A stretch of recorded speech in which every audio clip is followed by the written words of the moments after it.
All right, go for it. There are many aspects of social media that hinder us as a society. One main problem is how distracting social media can be. According to procon.org, 40% of 8 to 18-year-olds spend 54 minutes a day on social media sites. 36 of people surveyed listed social networking as the biggest waste of time, which leads to unproductivity.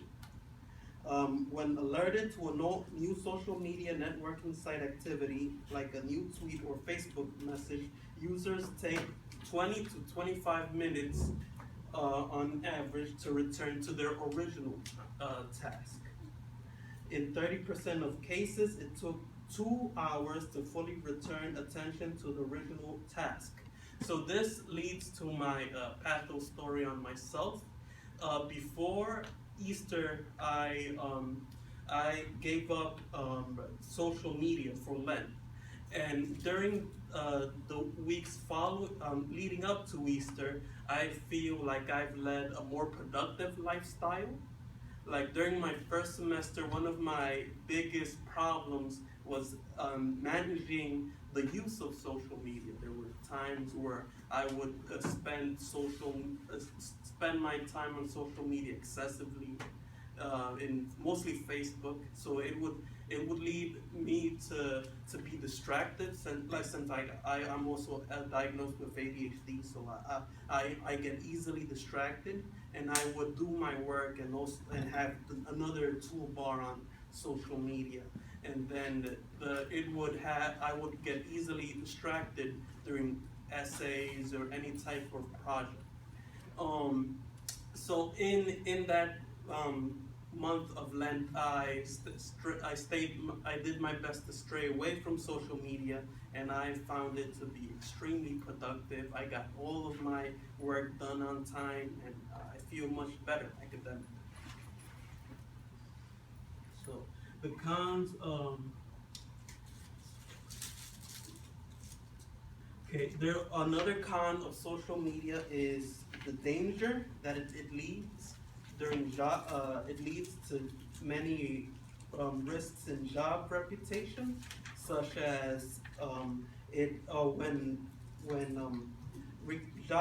employers would look up their their employees, they would find negative reactions by finding 61% profanity, 54% grammar, 78% of illegal drug use, 47% of alcohol, and 26% of religious content, which meant they were negative towards other beliefs or other religions,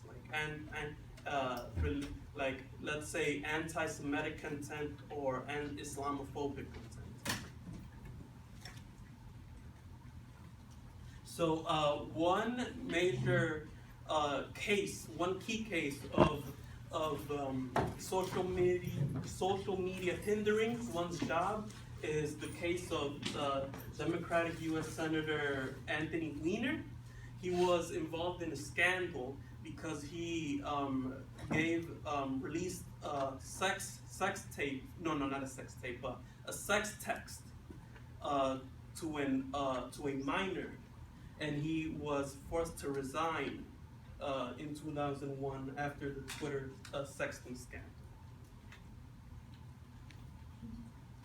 So also another negative of social media is that it leads into mental illness. Uh, it, According to procon.org, pathological internet use is, which is like a obsessive use of social media. It is linked with depression, anxiety, and general distress. Also, social media provides a disconnect from the real world. Like, let's say, for example, in social media, there's people that go into internet dating sites, and they get to know these people and they form a romantic relationship without physically contacting that person. So it's a false sense of romance. Like they, instead of physically talking to that person face to face, they meet that person and romanticize that person's personality through a false lens. Like let's say they just think, oh, this woman here at the same time the person that you meet on social media, that might not be their actual a photo of them. They may be, this is something called catfishing, where one uses a false identification to lure people into relationships.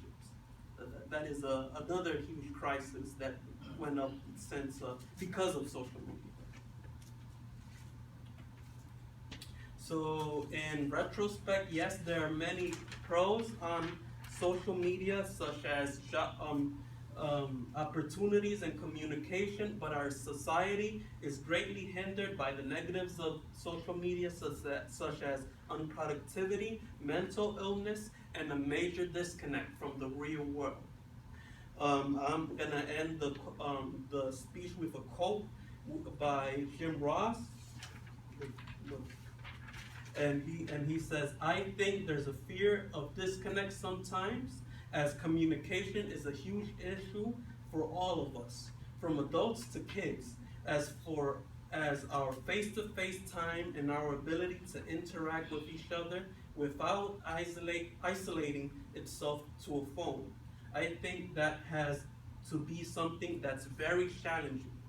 So he brings about the question on how a face-to-face interaction is lost in today's modern society.